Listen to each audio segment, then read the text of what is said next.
Ako po si Daniel Baya, nakatira sa Sarmiento, Parang, Sharif, Kabunsuan. Bilang ako ay Pilipino. Bilang isang Pilipino, ako ay nag-aaral. Ngunit ako ay third year na ngayon. Pero kami ay mahirap lang. Pag ako ay makatapos ng fourth year, parang hanggang doon lang ako. Dahil mahirap lang kami. Minsan wala akong baon.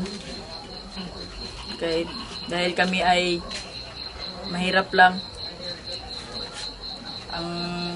Ang sweldo ng papa ko minsan ay kulang pa sa pagkain namin.